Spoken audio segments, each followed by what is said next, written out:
నోళ్ళల్లో నానుడి స్టార్ట్ అవుతుందో దాన్ని ఎవ్వరు కూడా ఆపలేరమ్మని చెప్పండి.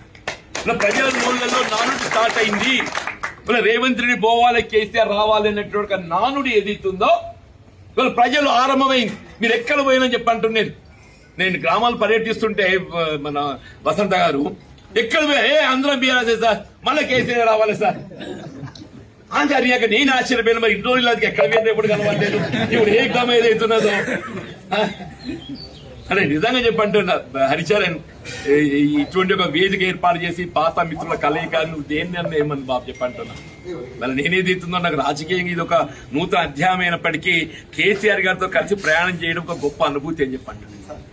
కేసీఆర్ గారితో కలిసి ప్రయాణం చేసుడు ఒక గొప్ప అనుభూతి అని చెప్పండి. గతంలో వారితో కలిసి ప్రయాణం చేసిన నాకు ఆ అనుభూతి ఫలాలు నేను నెమరు వేసుకుంటా అప్పుడప్పుడు. నిజంగా రాజకీయాలలో ఏదైతుందో ఇవాళ నీ నానే భేద భావన లేకుండా అసలు దాని అవసరం గుర్తింపు ఇక్కడ బోర్నపల్లి వంతెన దగ్గర ఏదైతే మా రవి కేరక బోర్నపల్లి వంతెన 70 కోట్లతో ఇచ్చేది. మరి మొట్టమొదటి సమావేశం నేను కరీంనగర్ సమావేశం కోరడంతో ఏదైతుందో ఫస్ట్ 70 కోట్లతో సాక్షి ఇచ్చిన.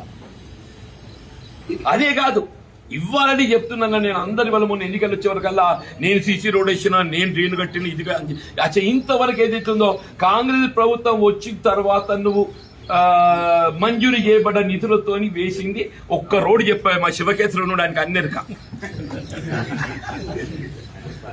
జరిగే పనులను ఎక్కడి పాత గాత టీఆర్ఎస్ ప్రభుత్వంలో 50 కోట్ల రూపాయలు దాని ఏమంటారు తెలంగాణ ఏదో ఫండ్ వచ్చింది కదా టిఎఫ్ఐడిసి అమ్మాయిది. గత ప్రభుత్వంలో వచ్చినట్టు ఒక 50 కోట్ల టిఎఫ్ఐడిసి పనులు ఏదైతే ఉందో ఇవి ఇప్పుడు జరిగినాయి. కాంగ్రెస్ ప్రభుత్వం వచ్చిన తర్వాత మంజూరు చేయబడ్డ నిధులు అని చెప్పని ఏదైతే గొప్ప చెప్పే ప్రయత్నం చేసిందో అవి ఇంతరూ టెండర్ ప్రక్రియ లోపల ఇవి కూడా బయటకు రాలేదు. ఇవి కూడా బయటకు రాలేదని చెప్పంటున్నాను. నూకపల్లి హౌసింగ్ కూడా ఏది ఇస్తుందో ఆనాడు నేను ఆరంభింపజేసినటువంటి గృహాలు వినియోగంలోకి రావాలి. ఎవరు ఆరంభింపజేసినా ఎవరి ఆలోచన ఏది ఇస్తుందో దాని కార్యరూపం ఇవ్వాలి. ఆ కార్యరూపం ఇచ్చినప్పుడు ఏదితో ఫలాలు ఏది ఇస్తుందో నిరుపేద వర్గాలు చెందుతాయని చెప్పని ఆనాడు కేసీఆర్ గారు మరి కేటీఆర్ గారు శంకుస్థాపన చేసే కోసం మీరు కూడా ఉన్నారమ్మన్నాడు. 4000 గృహాలు సిద్దిపేట తర్వాత ఎక్కడ మంజూరు ఇచ్చిందంటే మన జగిత్యాలు ఇచ్చిందని చెప్పండి. సరే మూలం ఏది ఇస్తుందో సరే ఆలోచన ఎవరిదన్నా కానీ నిరుపేద వర్గాలు తోడ్పడాలని చెప్పి అంటున్నారు.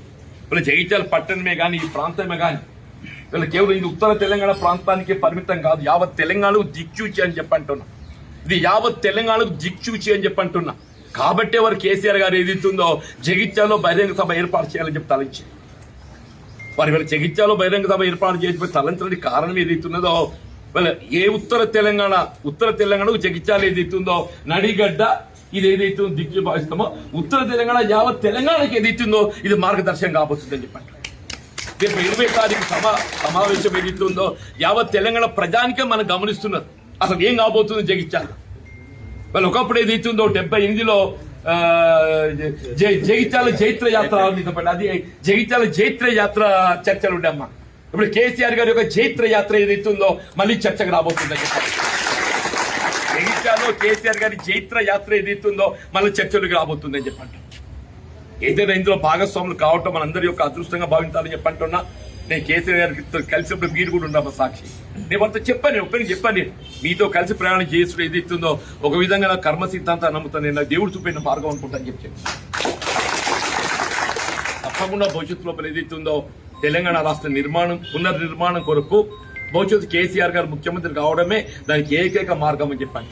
కేసీఆర్ గారు ముఖ్యమంత్రి కావడానికి కొరకు తిరిగి రాష్ట్రంలో బీఆర్ఎస్ ప్రభుత్వం ఏర్పడడానికి కొరకు అందరం కూడా కలిసి కట్టుగా ఏదైతుందో మరి కలిసి ప్రయాణం చేద్దాం. మరి బీఆర్ఎస్ పార్టీ బలోపేతం దానికోసం అందరూ కృషి చేద్దామని చెప్పి అంటున్నా. ఇందులో భాగంగా సోదరుడు హరిచరణ్ పాత మిత్రుడు వాళ్ళు ఇక్కడ జిల్లా పరిషత్ వైస్ చైర్మన్గా ఇప్పుడు కృషి చేసిండు. బీఆర్ఎస్ పార్టీ ఆవిర్భావంకి వెళ్ళి కూడా వారు బలోపేతంగా పనిచేస్తుండ్రు. వారందరినీ మనందరికీ కలిసే ఒక వేదిక ఏర్పాటు చేసేందుకు వారికి ప్రత్యేకంగా ధన్యవాదాలు చెప్తున్నారు. పాల్గొన్నటువంటి సోదరి వసంత సురేష్ గారు, మా పెద్దన్న పురుషోత్తమరావు గారు వారు ఇప్పుడే అన్నారు నాకు రాజకీయంగా ఏ పొలిటికల్ పార్టీ కమిట్మెంట్ అని లేకున్నా కానీ వీళ్ళ సోషల్ జస్టిస్ వీళ్ళ సమాజంలో ఏదైతుందో ఒక బాధ్యత గల పౌరుడిగా నాది కూడా బాధ్యత ఉంటుంది, అంటే వారిది కూడా బాధ్యత ఉంటుంది. ఆ బాధ్యత నిర్వహణలో ఏదైతుందో నేను తప్పకుండా నాకు జీవన్ రెడ్డి గారి సూచన ఇస్తా అని చెప్పి వారు ముందుకు వచ్చినందుకు వారికి హృదయపూర్వక ధన్యవాదాలు చెప్తుందని చెప్పంటున్నా.